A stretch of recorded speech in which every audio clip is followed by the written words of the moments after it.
من الشيطان الرجيم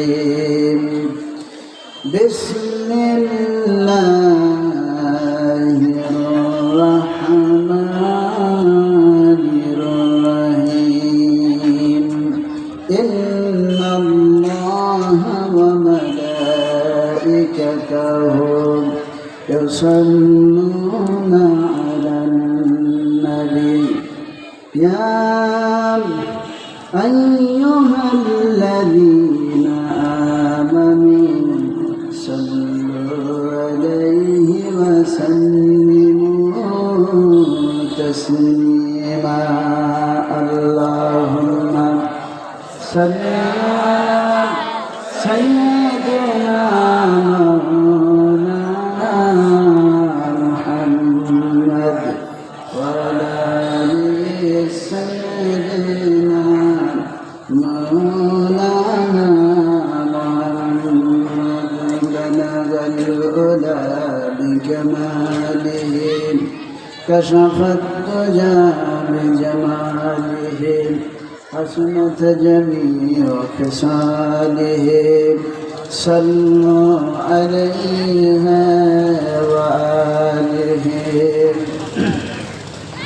আরবের বুকে মক্কার পরে আমিনার যেথায় ঘর খোদার করুণা কৌসার হয়ে ঝরছে বারবার বলগল উলা বিকমালিহি কশফত দুজা বিজমালিহি حسنت جميع خصاله صلوا عليه وآله نسیما جانب بطہ گزر کن جاہ عالم محمد را خبر کن بلغ العلا بکماله كشف الدجى بجماله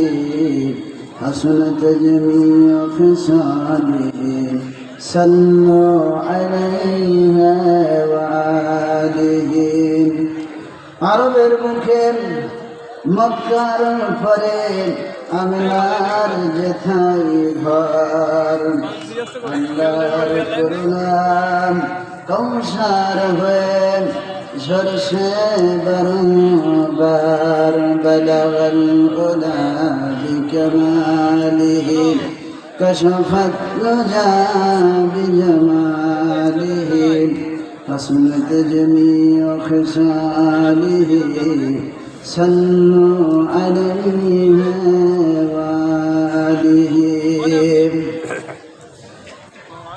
معزز محترم সম্মানিত সভাপতি জনাব আলহাজ আব্দুর রাজ্জাক দফাদার সাহেব, বিশিষ্ট ব্যবসায়ী পত্রবাজারের উপস্থিত আছেন গঙ্গানন্দপুর কেন্দ্রীয় জামে মসজিদের সুযোগ্য ইমাম ও খতিব হাফেজ মাওলানা জাহিদ হাসান। এছাড়াও উপস্থিত আছেন গঙ্গানন্দপুর দ্বিতীয় বাজার জামে মসজিদ, যেটা তরকারি বাজার মসজিদ হিসেবে পরিচিত, মসজিদের সম্মানিত খতিব ও ইমাম হাফেজ আজিজুর রহমান। আজকের এই মাহফিলের সম্মানিত প্রধান মেহমান এবং উপস্থিত আছেন সঞ্চালক হিসেবে আলোচিত মুখ, আলোচিত মিডিয়া ব্যক্তিত্ব, অত্র এলাকার কৃতি সন্তান জনাব কবির বিন সামাদ, যার আলোচনায় অন্যান্য জায়গায় হাজার হাজার মানুষ উপস্থিত হয়ে মুগ্ধ হয়ে তার আলোচনা শোনেন। তিনি আজকে এই মাহফিল পরিচালনার দায়িত্বে নিয়োজিত আছেন। আল্লাহ পাক প্রিয় ভাইকে নেক হায়াত দান করুন, আমরা সকলে বলি আমিন। হাজারাত উলামা ইকরাম, সম্মানিত সুধীমণ্ডলী, সামনে উপবিষ্ট দিনদার পরহেজগার মুসলমান ভাইয়েরা, পর্দার আড়ালে অবস্থানরত আমার সম্মানিত মা এবং বোনেরা, আসসালামু আলাইকুম ওয়া রাহমাতুল্লাহি ওয়া বারাকাতুহু। আল্লাহ রাব্বুল আলামিন তার অফুরন্ত মেহেরবানি যে ঐতিহ্যবাহী গঙ্গানন্দপুর কেন্দ্রীয় জামে মসজিদের উদ্যোগে আজকে প্রথম বার্ষিক মাহফিল অনুষ্ঠিত হতে পারছে, সেজন্য আমরা বিশেষভাবে আল্লাহ পাককে শুকরিয়া আদায় করছি। আমরা বলছি আলহামদুলিল্লাহ, রব্বানা লাকাল হামদ হামদান কাসীরান তাইয়্যিবান মুবারাকান ফীহি। যেহেতু আল্লাহ পাক এই প্রথম এই মসজিদের উদ্যোগে মাহফিল করার সুযোগ করে দিয়েছেন, ওই মহান প্রভুর কৃতজ্ঞতা করে শেষ করা যাবে না। শত শত মাহফিল হয় এলাকায়, হাজার মাহফিল হয়, কিন্তু এরকম সুন্দর একটা জায়গায় এ প্রতিষ্ঠানের উদ্যোগে মাহফিল হয় না। এটা অত্যন্ত দুঃখজনক, যা আল্লাহ এবছর কবুল করেছেন। আমরা দোয়া করি আল্লাহ যেন প্রতি বছর এভাবে এই মসজিদের উদ্যোগে মাহফিলটি হওয়ার তৌফিক দান করেন। আমরা বলি আমিন। এই মাহফিলের তত্ত্বাবধানে সার্বিক দায়িত্ব পালন করে যাচ্ছেন এই বাজার কমিটির সেক্রেটারি আহসানুর রহমান লাকি ভাই এবং মসজিদের সম্মানিত সেক্রেটারি কমিটির সেক্রেটারি মোহাম্মদ আলী ভাই, বিশিষ্ট ব্যবসায়ী। তারা অজস্র পরিশ্রম করেছেন। আমাদের ভাই ইনসান আলী সহ তাদের এই পরিশ্রমের ফলে আপনাদের একান্ত সহযোগিতার মাধ্যমে আল্লাহর করুণায় রহমতে আজকের এই মাহফিল অনুষ্ঠিত হতে পারছে। প্রিয় ভাইরা, আমরা মাহফিল শুনতে এসেছি, এই মাহফিল আমরা শুনে যাব ইনশাআল্লাহ। মাহফিল যারা শুনতে এসেছেন, পরিবেশ পরিস্থিতি সব দিক মিলায়ে মাহফিলের অনুকূল পরিবেশ যেমন আছে, ঠিক মাহফিল পরিচালনার ক্ষেত্রে, ওয়াজ মাহফিল করার ক্ষেত্রে প্রতিকূল পরিবেশও পাশাপাশি আছে। যেখানে আলো আছে সেখানে অন্ধকারও তার পাশে থাকবে, এটাই স্বাভাবিক। সুতরাং যুগ যুগ ধরে যেহেতু ইসলামের প্রচার ও প্রসার এটা বাধা ছাড়া হয়েছে, এর কোনো ইতিহাস আমার জানা নাই।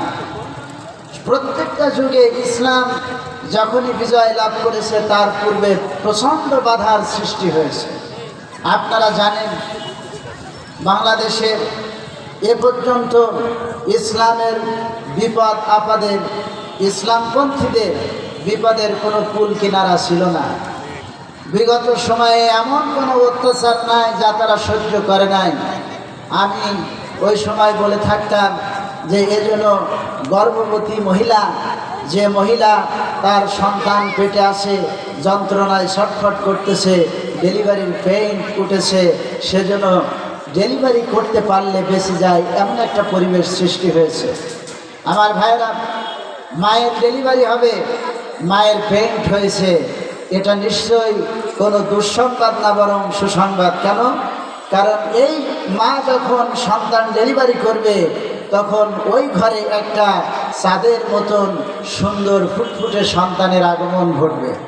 বাড়ির একজন সদস্য বাড়বে, দাদা খুশি, দাদি খুশি, পিতা খুশি, মা সন্তান কষ্ট করে জন্ম দিয়ে সেও খুশি। ঠিক কিনা বলেন? আমাদের এই বাংলাদেশে বিগত সময় আমার মনে হয়েছে ওরকম বাংলাদেশের এই ভূখণ্ডের উপরে ওলামাদের জন্য, ওলামারা যে পেটে ছিল ওই পেটের ভেতরে এরকম দুর্দশাপূর্ণ ডেলিভারি পেইন্টের যন্ত্রণা শুরু হয়ে গিয়েছিল। আলেম ওলামাদের উপরে নির্যাতন, আলেম ওলামাদের উপরে অত্যাচার, এমন কোনো অত্যাচার নাই যা তাদের উপরে করা হয় নাই। প্রিয় ভাইরা আমার, ঠিক যেভাবে করে সন্তান মা জন্ম দিয়ে কষ্ট সহ্য করে একটা চাঁদ মাখা মুখ দেখে, পরিবারের হাসি ফুটায়, ওরকম ভাবে বাংলাদেশের ভূমিতে ইসলামী আন্দোলনের উপরে, ইসলামের কর্মীদের উপরে অত্যাচার করে এই দেশের ভেতরে ইসলাম প্রচার এবং ইসলাম প্রতিষ্ঠার এবং ইসলামের কালেমা উদ্দিন হওয়ার সূর্যটা আসন্ন হয়ে গেছে। জোরে বলেন ঠিক কিনা? তাই আমরা চিন্তা করি আল্লাহ পাকের মেহেরবানি, অতি সত্বর আমরা বাংলার জমিনে আল্লাহর কোরআনের রাজ দেখতে পারবো ইনশাআল্লাহ। আল্লাহ যেন কবুল করেন, বলেন আমিন। প্রিয় ভাইরা, যুগে যুগে ইসলামের উপরে যে অকথ্য ভাষা ব্যবহার করা হয়েছে, বলা হয়েছে ইসলাম হচ্ছে মৌলবাদ, মৌলবাদীদের একটি আস্তাখানা হচ্ছে এই ইসলাম, আর ওলামারা হচ্ছে মৌলবাদী, এভাবে গাল দেওয়া হয়েছে।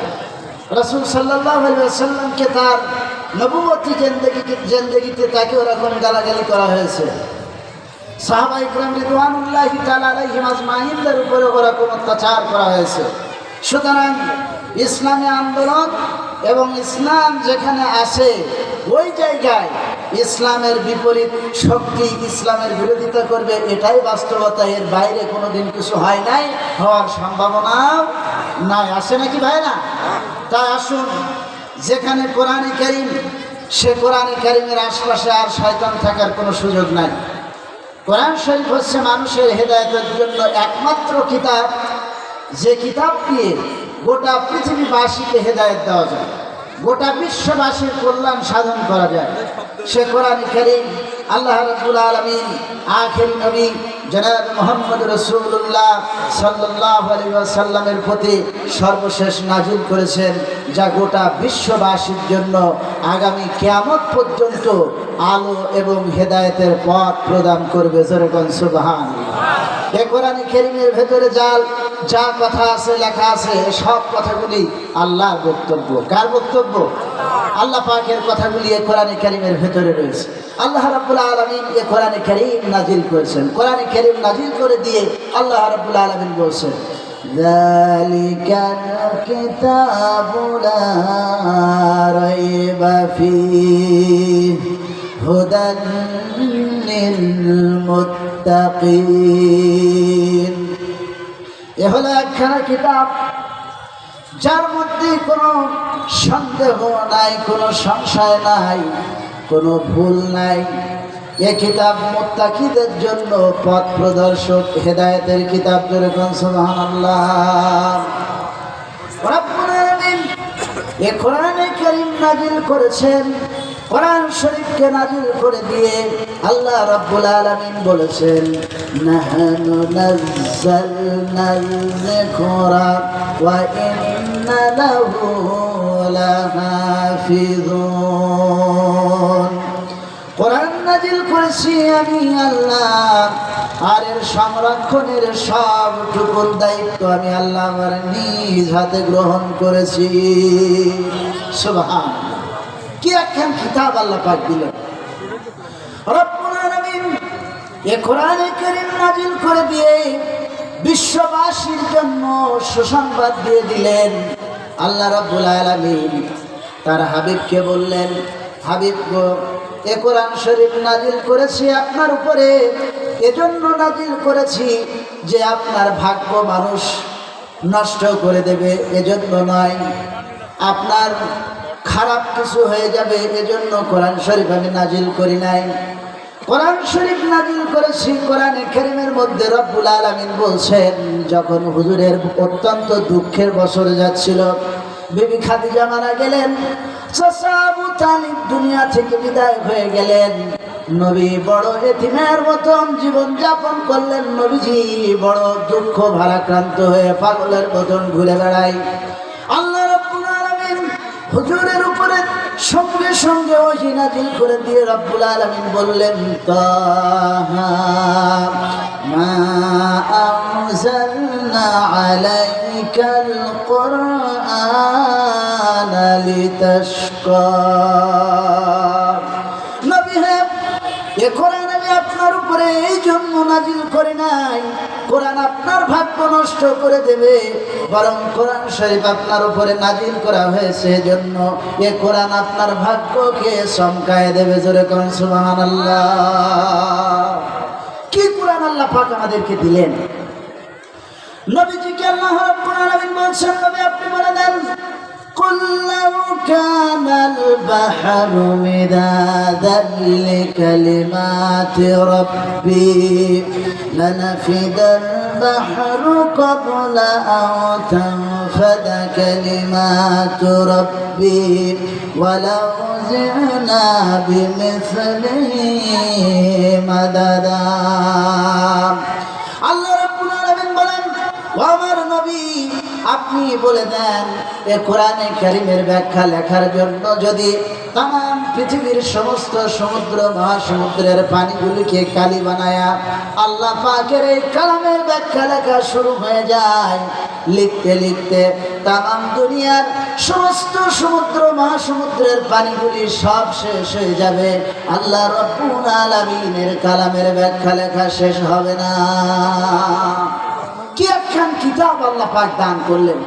অন্যত্র আল্লাহ রাব্বুল আলামিন বলছেন যে এই পৃথিবীর সমস্ত সমুদ্র মহাসমুদ্রের পানি আর এই পৃথিবীর গাছগুলি যদি কলম হয়ে যায় আর সমুদ্র মহাসমুদ্রের পানিগুলি যদি কালি হয়ে যায় এবং এর সঙ্গে আরো 7 মহাসমুদ্র যদি যুক্ত হয়ে যায়, লিখতে লিখতে তাম পৃথিবীর সমুদ্রের সমস্ত পানি এবং গাছগুলি শেষ হয়ে যাবে, আরো 7 মহাসমুদ্রের পানি শেষ হয়ে যাবে, আল্লাহ রাব্বুল আলামিনের কালামের ব্যাখ্যা লেখা শেষ হবে না। জোরে কোন সুবহানাল্লাহ।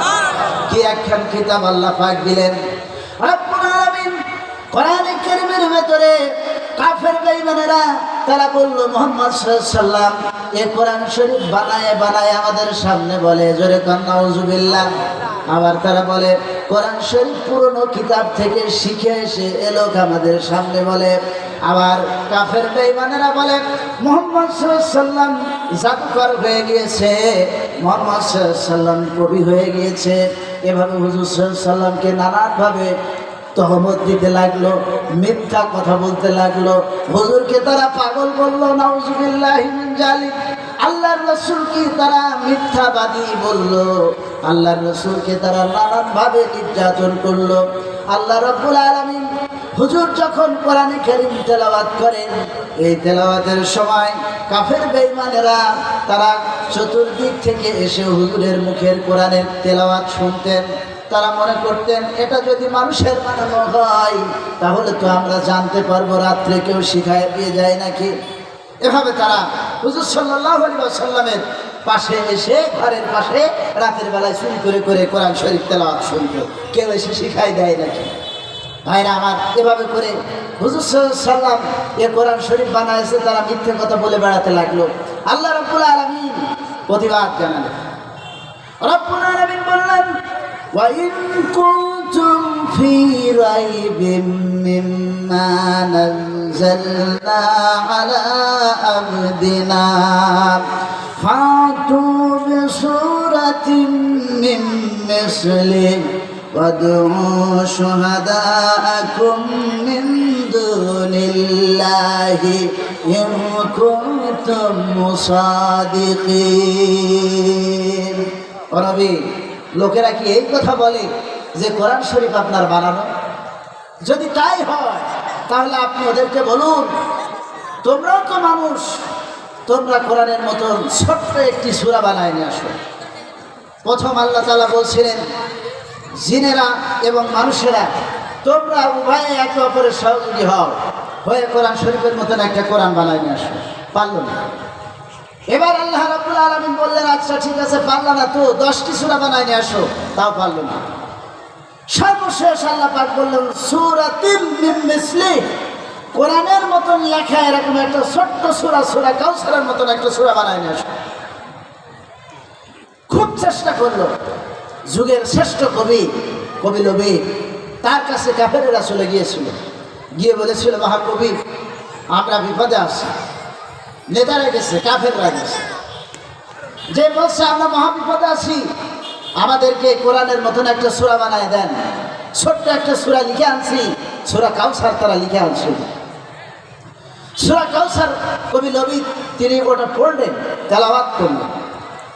এরপরে তাদেরকে বললেন, ঠিক আছে তোমরা আমাকে সময় দাও, আমি চেষ্টা করে দেখি। সপ্তাহখানেক পরে কাফের বেঈমানেরা এসছে আর কবি লবিদকে বলছে যে আমরা খুব মুসিবতে আছে, আমাদের সমাধানটা করে দিলেন না এখনো পর্যন্ত। কবি তখন বলছে যে সমাধান একটা হয়েছে।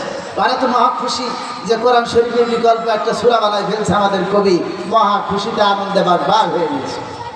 ভাইরা আমার, কবি লবিদ তখন মক্কার কাফিরদের সামনে তেলাওয়াত করতেছে সূরা কাউসার।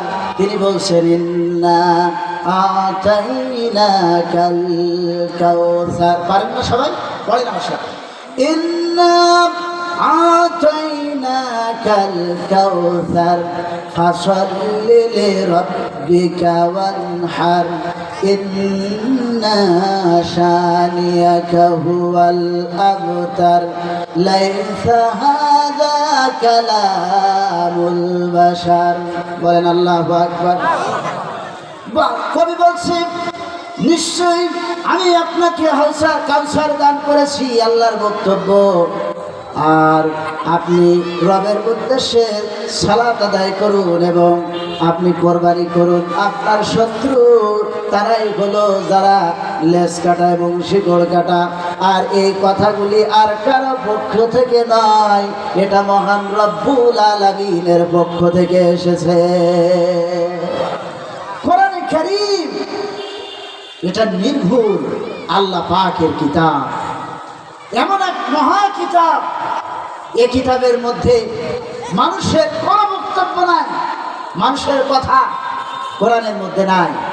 এমনকি মুহাম্মদ সাল্লাল্লাহু আলাইহি ওয়াসাল্লাম তার গোটা জীবনের একটি কথা কোরআনের মধ্যে তিনি বানায় বলেন না। সুবহানাল্লাহ বলবেন না? আল্লাহ রাব্বুল আলামিন বলেন, ওয়ালাউ তাকাওয়ালা আলাইনা বা'দাল আকাবিল লাখাযনা মিনহু বিল ইয়ামিন সুম্মা লাকাতা'না মিনহুল ওয়াতিন। আমার নবী নফসের অনুসরণ করে কোনো কথা বলেন নাই। নবী যা বলেন সব ওহী, আল্লাহর বক্তব্য। নিজের বক্তব্য একটাও কোরআন শরীফের ভিতরে মুহাম্মদ সাল্লাল্লাহু আলাইহি ওয়াসাল্লাম বলেন নাই।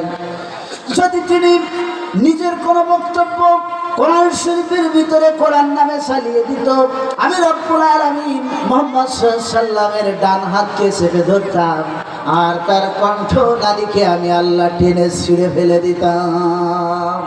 হুজুরের কোনো বক্তব্য কোরআনের ভেতরে তিনি বলেন নাই এটা কোরআন। যা আছে কোরআন শরীফের ভেতরে সবটাই কার? চিল্লায়ে বলুন কার? এ কোরআন শরীফ মানুষের হেদায়েতের জন্য এসেছে। কোরআন শরীফ কি জন্য এসেছে? মানুষের হেদায়েতের জন্য। কোরআনে কারীম সে কথা স্পষ্ট করে বলছে, ফামান তাবিআ হুদায়া ফালা খাউফুন আলাইহিম ওয়ালা হুম ইয়াহজানুন। এ কোরআন যারাই অনুসরণ করবে, যারা এ কোরআন শরীফ মেনে চলবে, তাদের জন্য কোনো ভয় নাই, কোনো চিন্তা নাই। আল্লাহ রাব্বুল আলামিন কিয়ামতের দিন তাদের জন্য নাজাতের ফয়সালা করে দিবেন। জোরে কোন সুবহানাল্লাহ। এ কোরআনে কারীম যারা অনুসরণ করবে। অন্যত্র আল্লাহ রাব্বুল আলামিন বলছেন, আলিফ লাম রা কিতাবুন আনজালনাহু ইলাইকা লিতুখরিজান নাসা মিনাল যুলুমাতি ইলান নূর। এ হলো একখানা কিতাব যা মুহাম্মদ সাল্লাল্লাহু আলাইহি ওয়াসাল্লামের প্রতি অবতীর্ণ করা হয়েছে। এজন্য অবতীর্ণ করা হয়েছে যাতে করে তিনি পৃথিবীর বন্ধুভূত অন্ধকার থেকে মানুষকে আলোর দিকে আনতে পারেন। অর্থাৎ আল্লাহদ্রোহী মানুষদেরকেও, আল্লাহ অবিশ্বাসী মানুষদেরকে তিনি যেন এই কোরআন দিয়ে ইসলামের পথে আল্লাহর দিকে, হেদায়েতের দিকে আনতে পারেন। সেজন্য আল্লাহ পাক মুহাম্মদ সাল্লাল্লাহু আলাইহি ওয়াসাল্লামের প্রতি কোরআনে কারীম নাজিল করেছেন। জোরে কোন সুবহানাল্লাহ। আমার ভাইরা, এ কোরআনে কারীম, এ কোরআনের আলোচনা যদি আমি করতে থাকি ঘন্টার পরে ঘন্টা চলে যেতে পারে, আমি সেদিকে যেতে চাই না। এখন আপনারা বলেন, মানুষের জীবনের হেদায়েতের জন্য একটা জাতিকে, পথ হারা জাতিকে পথ দেখাবার জন্য এ কোরআনের বিকল্প কোনো কিছু আছে নাকি? জোরে বলেন, আছে নাকি? এ কোরআন মানুষকে হেদায়েত দিতে পারে, এ কোরআন মানুষকে সঠিক পথ বলে দিতে পারে। জোরে কোন সুবহানাল্লাহ। আমার ভাইরা, বর্তমান এই বিশ্বে আমরা কি দেখতে পাই? এই বিশ্বের ভেতরে আমরা দেখতে পাই মানব রচিত যত মতবাদ, সেই সব মতবাদে গোটা বিশ্ব ভরপুর হয়ে গিয়েছে। গোটা পৃথিবীর কোথাও কোরআনে কারিমের আইন চালু নাই। গোটা পৃথিবী জুড়ে আজ মানবতা শান্তি শান্তি বলে চিল্লাতেছে। জোরে বলেন ঠিক কিনা? ওই যে তাকায় দেখেন ফিলিস্তিনের দিকে তাকান, কোথাও তাকাবার দরকার নাই। ফিলিস্তিনের দিকে চাই দেখেন, ফিলিস্তিনের মুসলমানদের কি অবস্থা। হারে, তাদের বাড়ি ছিল, তাদের গাড়ি ছিল, তাদের বিলাসবহুল যানবাহন ছিল, আজ তাদের কিচ্ছু নাই। আছে কিছু? আছে? তাদের সব কিছু শেষ হয়ে গিয়েছে। আপনি আমেরিকায় যান, আমেরিকাতে আপনারা দেখেন অনেক চাকচিক্য, অনেক সৌন্দর্য, সব কিছু সেখানে আছে, কিন্তু যাই দেখেন সেখানে শান্তি নাই। শান্তি নাই। শান্তির জন্য মানুষ পাগল হয়ে যায়, শান্তি বলে সেখানে কিছু নাই। ভাইরা আমার, ভারতে যান, আমাদের চাইতে উন্নত রাষ্ট্র মনে করেন ভারত, সেই ভারতে গিয়ে দেখেন সেখানে কত মানুষ না খেয়ে জীবনযাপন করছে, কত মানুষের উপরে অত্যাচার করা হচ্ছে, মুসলমানদেরকে পাইকারি দরে ধরে ধরে মারা হচ্ছে। এমনকি শেষদরত মুসলমানদেরকে পুলিশরা, ওই জায়গার হিন্দুত্ববাদীরা, তারা বুটের আঘাত দিয়ে শেষদরত মানুষদেরকে চিৎ করে ফেলে দিতেছে। জোরে বলেন ঠিক কিনা? শান্তি নাই।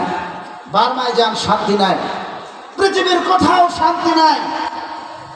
আজ আমরা বাঙালি, বাংলাদেশের মানুষ, আমরা খুব শান্তিতে আছি নাকি? খুব শান্তিতে আছি। এখন কি আপনি আপনার টাকা পয়সা নিয়ে, আপনার সৌন্দর্য নিয়ে, আপনি কি একা একা নিরিবিলি কোনো ফাঁকা রাস্তা দিয়ে চলার সাহস করতে পারেন? আপনি কি আপনার সুন্দরী কোনো কন্যাকে কলেজ বিশ্ববিদ্যালয়ে পাঠিয়ে দিয়ে সে তার সতীত্ব নিয়ে আপনার বাড়িতে ফিরতে পারবে? এরকম কোনো গ্যারান্টি কি আছে? আপনার সন্তান, একটা সন্তান, আপনার কলিজার টুকরা সন্তান, যেই সন্তান নিয়ে আপনার আকাশচুম্বী পরিকল্পনা, সেই সন্তান ইয়াবা খাবে না, সেই সন্তান ফেন্সিডিল খাবে না, সেই সন্তান নেশা করবে না, এর কোনো গ্যারান্টি আছে? তাহলে আমরা কি শান্তিতে আছি? কথা বলেন না, আমরা কি শান্তিতে আছি নাকি? ভাইরা আমার, যে শান্তির আশা আমরা করি, যে শান্তির জন্য আমরা রাত দিন ছুটে বেড়াতেছি, পয়সা কামাই করতেছি, স্ত্রী সন্তানদেরকে ভালো রাখবো বলে, যে শান্তির আশায় আমরা আমাদের দিবারাত অতিবাহিত করে দিচ্ছি, সেই শান্তি যদি এইভাবে চলতে থাকি কিয়ামত পর্যন্ত, সেই শান্তি কি আসবে? শান্তি আসার কেবলমাত্র একটা উপায়, সেটা কি? চিল্লায় বলুন। এ কোরআনে কারীম যদি আমাদের সমাজ ও রাষ্ট্রে ব্যক্তিতে প্রতিষ্ঠিত হয়ে যায়, তাহলে শান্তির কোনো অভাব হবে? জোরে বলুন, হবে? সেজন্য যেহেতু কোরআনে কারীম কেবলমাত্র হেদায়েত দিতে পারে, কেবলমাত্র পথ ভোলা মানুষদেরকে কোরআনে কারীমই সঠিক পথের দিশা দিতে পারে, তাই আজে বাজে কথা না বলে কোরআনে কারীম থেকে আলোচনা করলে সেই আলোচনায় মানুষের হেদায়েত হওয়ার সম্ভাবনা আছে, ঠিক কিনা?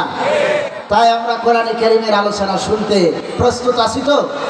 কারা কারা আছি একটু আল্লাহরে দেখান। আল্লাহ কবুল করুন, হাত নামান। ভাইরা আমার, আমি আর কি বক্তব্য দিই, আমি আর কত জোরে বা কথা বলি, আমার চাইতে জোরে কথা বলার লোকও আছে, সেটা আপনারা টের পাবেন। আসুন শয়তানের ওয়াসওয়াসা থেকে পানাহ চাই। শয়তান আপনাদেরকে যেন এই মাহফিল থেকে উঠায় না দেয়। একবার বসছেন এই মাহফিলে, আপনাদের কত মর্যাদা, আপনাদের কত সওয়াব হতেছে আপনারা জানেন না, কিন্তু কে জানেন? আল্লাহ জানেন কতটুকু সওয়াব হচ্ছে। হাদিস শরীফের ভেতরে এসেছে, আল্লাহর নবী বলেন, আকাশের নিচেই জমিনের উপরে সর্বশ্রেষ্ঠ জনসমাবেশ, সর্বশ্রেষ্ঠ মাহফিল হলো কোরআনে কারীমের মাহফিল। এই মাহফিলের উদ্দেশ্যে, আল্লাহ এবং আল্লাহর রাসূলের কথা শোনার উদ্দেশ্যে, মাহফিলের উদ্দেশ্যে যখন কেউ বাড়ি থেকে বের হয়ে যায়, আল্লাহর রহমতের ফেরেশতা তার সাথে যায়। আল্লাহ রাব্বুল আলামিন বলেন, আমার রহমতের ফেরেশতা আমার বান্দা আমার কোরআনে কারীম শুনতে যায়, আমার হাবিবের কথা শুনতে যায়। যতক্ষণ পর্যন্ত মাহফিল না পৌঁছবে, হাঁটতে থাকবে, ততক্ষণ পর্যন্ত তাদের প্রত্যেকের প্রতি কদমে কদমে নেকি লিখে দাও। এরপরে আল্লাহর বান্দা যখন মাহফিলের স্থানে পৌঁছে যায়, মাহফিলকে লক্ষ্য করে যখন চতুর্দিক থেকে এসে মাহফিলের ভিতরে বসে যায়, প্যান্ডেলের ভিতরে বসে যায়, আল্লাহর রহমতের ফেরেশতারা তখন চতুর্দিকে দাঁড়িয়ে যায়। চতুর্দিক দিয়ে গোটা মাহফিলকে ফেরেশতারা ঘিরে ধরে। একটার পরে একটা উঁচু হতে হতে আকাশ পর্যন্ত ফেরেশতাদের সারি উঁচু হয়ে যায়। সুবহানাল্লাহ। আল্লাহ রাব্বুল আলামিনের কাছে রহমতের ফেরেশতারা বলতে থাকে, রব্বুল আলামিন, আপনার বান্দাগুলি যতক্ষণ পর্যন্ত মাহফিলে হেঁটেছিল প্রত্যেক কদমে কদমে নেকি লিখেছে, এখন আপনার বান্দাগুলি মাহফিল শুনতে বসে গেছে, কি করব আমরা? আল্লাহ রাব্বুল আলামিন বলেন, আমার ফেরেশতারা আমার বান্দাগুলি কোরআনে কারীম শোনার জন্য বসে গেছে, যত সময় এখানে বসে থাকবে কোরআনে কারীম শুনবে, ওদের প্রত্যেকটি শ্বাস এবং প্রশ্বাসের বিনিময়ে 10-10 করে নেকি লিখে দাও। কি সৌভাগ্যবান আমরা, কি সৌভাগ্যবান! এ কোরআনের মাহফিলে এসে কেউ হতভাগ্য হয় না। আল্লাহর রহমত এবং বরকত অবারিত হস্তে বর্ষিত হতে থাকে, আকাশ পুড়ে জোরে কোন সুবহান। এ মাহফিল শুনেই যাবেন।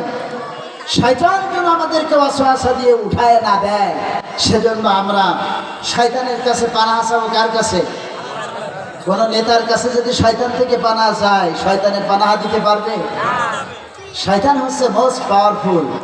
সে মানুষের শিরা উপশিরায় গিয়ে ওয়াসওয়াসা দেয়, অন্তঃকরণে গিয়ে ওয়াসওয়াসা দেয়, বলে, এই ওঠ, বন্ধু এসছে, চল বাদাম খেয়ে আসি, একটু ঘুরে আসি, পরে শুনবানে আরেকজন আসুক, তারপরে আমরা শুনব। এভাবে শয়তান কিন্তু ধোঁকা দিয়ে আপনাকে এখান থেকে বিমুখ করে দিতে পারে। শয়তান জিতবে নাকি আপনি জিতবেন, সেটা আজকে পরীক্ষা হয়ে যায়। ভাইরা আমার, সেজন্য আসুন, যিনি শয়তান থেকে পানাহ দিতে পারেন আমাদেরকে, তার নামে আমরা শুরু করি। আমার সাথে আপনারা পড়েন, আউযু বিল্লাহি মিনাশ শাইতানির রাজিম, বিসমিল্লাহির রহমানির রহিম। বিতাড়িত মরদুদ শয়তানের ওয়াসওয়াসা থেকে পরম করুণাময় অতিশয় দয়ালু মহান আল্লাহর কাছে পানাহ চাচ্ছি এবং তার নামে আমরা শুরু করছি। তাবারাকাল্লাযী বিয়াদিহিল মুলকু ওয়া হুয়া আলা কুল্লি শাইইন কাদির। الذي خلق الموت والحياة ليبلوكم أيكم أحسن عملا وهو العزيز الغفور। صدق الله العظيم। ইরশাদ হচ্ছে, অতীব বরকতপূর্ণ সেই মহান সত্তান, যার হাতের মুঠির ভেতরে গোটা রাজত্ব। তিনি মহাপরাক্রমশালী, আর সব ব্যাপারে তিনি একমাত্র শক্তিবান। তিনি আল্লাহ, যিনি মউত এবং হায়াত সৃষ্টি করেছেন তোমাদেরকে পরীক্ষা করার জন্য, যে তোমাদের মধ্যে কে ভালো কাজ বেশি করতে পারে। তিনি পরাক্রমশালী এবং দয়াময়। প্রিয় ভাইরা আমার, আল্লাহ রাব্বুল আলামিন কোরআনে কারীমের সূরাটি যেখান থেকে আমি তেলাওয়াত করেছি, এটি হচ্ছে কোরআনে কারীমের ৬৭ নম্বর সূরা। সূরার নাম সূরাতুল মুলক, আল মুলক। সূরাটি রাসূল করিম সাল্লাল্লাহু আলাইহি সাল্লামের মাক্কি জীবনে অবতীর্ণ হয়েছে। এই সূরাটির মধ্যে 30টি আয়াত আছে, 2টি রুকু আছে। 28 পারায় সূরাটি অবস্থিত। কোরআনে কারীমের বরকতপূর্ণ ফজিলতপূর্ণ সব সূরা, তার মধ্যে অন্যতম সূরা মুলক। সুবহানাল্লাহ বলেন। এখানে আল্লাহ পাকের রাজত্বের কথা বলা হয়েছে। ভাইরা আমার, সূরাটি নাজিলের সময়কাল সম্বন্ধে সুস্পষ্ট কোনো বক্তব্য পাওয়া যায় না। তবে মুফাসসিরিনে কিরামগণ এই সূরাটির বিষয়বস্তুর উপরে ভিত্তি করে উল্লেখ করেছেন সূরাটি মক্কি জিন্দেগির প্রথম দিকের সমসাময়িক কালে এই সূরাটি অবতীর্ণ হয়েছে। সূরাটি অর্থ হচ্ছে রাজত্ব, বাদশাহী। সূরাটির নামকরণ করা হয়েছে প্রথম আয়াত তাবারাকাল্লাযী বিয়াদিহিল মুলক। এই আল মুলক থেকে সূরাটির নামকরণ আল মুলক করা হয়েছে। আমি আপনাদের সামনে 2টি আয়াত তেলাওয়াত করেছি। প্রথমত এই সূরার বিষয়বস্তু এবং এর মূল বক্তব্য হচ্ছে এটাই, আপনারা যারা বিশেষ করে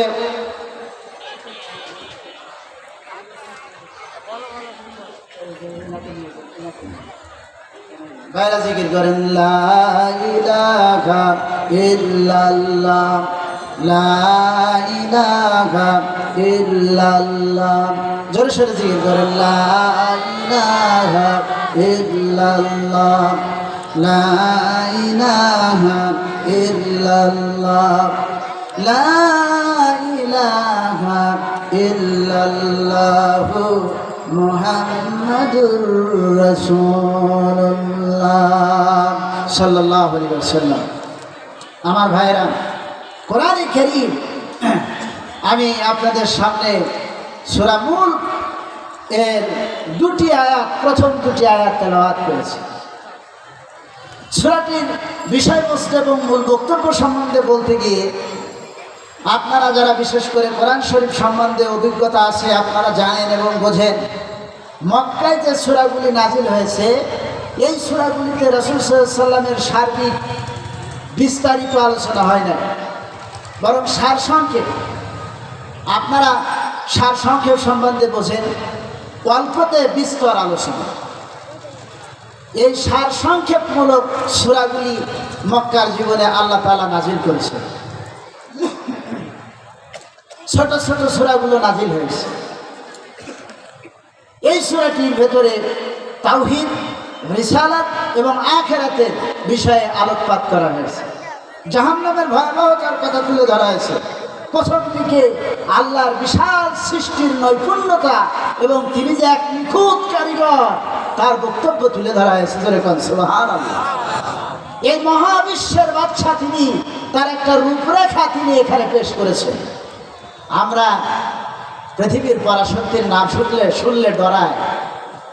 আমেরিকা, ইসরায়েল এরা মিলে ফিলিস্তিনের যে অবস্থা করে দিয়েছে, যদি বাংলাদেশের উপরে অন্য কোনো পরাশক্তি আমাদের আক্রমণ করে আমরা শেষ হয়ে যাব। এরকম ভয় আমাদের মধ্যে আছে কিনা ভাইরা? ভাইরা আমার, এ হচ্ছে পৃথিবীর পরাশক্তি। এদের হাতে আছে এলএমজি, এদের হাতে আছে স্টেন গান, এদের হাতে আছে বোমারু বিমান, এদের হাতে আছে সুপারসনিক, এদের হাতে রয়েছে পারমাণবিক অস্ত্র। এসব অস্ত্র দিয়ে এরা দেশের উপরে, এক দেশ থেকে আর এক দেশের উপরে মাতবাড়ি ফলায়। আমার ভাইরা, যে পারমাণবিক চুল্লি, যে পারমাণবিক অস্ত্র তৈরি করে, যে সমস্ত বোমারু বিমান তৈরি করে, এ সমস্ত বোমারু বিমান, পারমাণবিক যে সমস্ত উপাদানগুলো আছে, ইউরেনিয়াম সহ যে উপাদানগুলো লাগে, এসব উপাদান কার সৃষ্টি? বলেন সবাই, কার সৃষ্টি? আমার আল্লাহ যদি বলেন যে ইউরেনিয়াম তুই আর জ্বালাইতে পারবি না, পারমাণবিক বোমাগুলো নিষ্ক্রিয় করে দে, সম্ভব কিনা? সুতরাং আল্লাহ পাকের রাজত্বের বক্তব্য আল্লাহ এই আয়াতের ভেতরে উল্লেখ করেছে। শুরু হচ্ছে তাবারাকাল্লাযী বিয়াদিহিল মুলকু ওয়া হুয়া আলা কুল্লি শাইইন কাদির। অতীব বরকতশালী, অতীব ক্ষমতা সম্পন্ন মহান রব্বুল আলামিন, যার হাতের মুঠির ভিতরে তামাম সৃষ্টি জগতের রাজত্ব। জোরে কোন সুবহানাল্লাহ। তাবারক শব্দ দিয়ে এই সূরাটি শুরু হয়েছে। তাবারক শব্দটি বরকত শব্দ থেকে উৎপন্ন হয়েছে, যার অর্থ হচ্ছে বিপুলতা, প্রাচুর্য, সুউচ্চ, মহান। অনেকগুলি অর্থে এই তাবারক শব্দটি ব্যবহার হয়। মহান রব্বুল আলামিনের অফুরন্ত কুদরতের কথা এই আয়াতে, এ সূরায় বলা হয়েছে। অপ্রতিরোধ্য ক্ষমতার অধিকারী আল্লাহ সুবহানাহু ওয়া তাআলা। কোরআনে কারীমে তাবারক শব্দটি বিভিন্ন অর্থে বিভিন্ন জায়গায় ব্যবহার হয়েছে। যেমন আল্লাহ রাব্বুল আলামিন তিনি অন্যত্র বলছেন, আলা লাহুল খালকু ওয়াল আমর তাবারাকাল্লাহু রাব্বুল আলামিন। সাবধান, জেনে রাখো, সৃষ্টি যার, আইন চলবে কেবলমাত্র তার। আল্লাহ রাব্বুল আলামিন বলেন, অতীব বরকতপূর্ণ মহান রব্বুল আলামিন, গোটা বিশ্বের পালনেওয়ালা রব। এখানে তাবারক শব্দটি ক্রমবিকাশ অর্থাৎ প্রতিপালক হিসেবে ব্যবহার করা হয়েছে। অর্থাৎ তিনি শুধু সৃষ্টি করেন না, বরং তার ক্রমবর্ধমান করেন। সেটা কিরকম? সেটা আরেকটি সূরার মধ্যে, সূরা মুমিনুনের ভিতরে আলোচনা করা হয়েছে। আল্লাহ রাব্বুল আলামিন বলেন, وَلَقَدْ خَلَقْنَا الْإِنسَانَ مِنْ سُلَالَةٍ مِّن طِينٍ। আমি মানুষকে মাটির নির্যাস থেকে তৈরি করেছি। মাটির থেকে মানুষের উৎপত্তি। মানুষ সব মাটি থেকে সৃষ্টি হয়েছে। প্রথম সৃষ্টি হচ্ছে মাটির উপাদান দিয়ে। আমরা যারা সব এখানে বসে আছি, আমাদের সৃষ্টির মৌলিক উপাদান ছিল মাটি। এরপরে কি দিয়ে সৃষ্টি করলেন? সুম্মা জাআলনাহু নুতফাতান ফি করারিম মাকিন। এরপরে নুতফা, শুক্রবিন্দু, অর্থাৎ নারী এবং পুরুষের মিলনের মাধ্যমে এক ধরনের নাপাক পানি ফোঁটা, যেটা মাতৃজঠরে জায়গা করা হয়, এবং সেখান থেকে এই শুক্রবিন্দু থেকে মানুষকে সৃষ্টি করা হয়েছে। কিভাবে সৃষ্টি করা হয়েছে? সুম্মা খালাকনান নুতফাতা আলাকাতান ফাখালাকনাল আলাকাতা মুদগাম ফাখালাকনাল মুদগাতা ইযামা ফাকাসাউনাল ইযামা লাহমা। আল্লাহ পাক বলেন, আমি এই নাপাক পানি ফোঁটাকে জমাট রক্তে পরিণত করেছি। এই জমাট রক্তবিন্দুকে আমি আবার গোশত পিণ্ডে পরিণত করেছি। এরপরে গোশতের ভেতরে আমি হাড়, কচি কচি হাড় সন্নিবেশিত করেছি। এরপরে আমি এই গোশতটাকে সুন্দর চাউনি দিয়ে, চামড়া দিয়ে ঢেকে দিয়েছি। যেরকম সুবহান।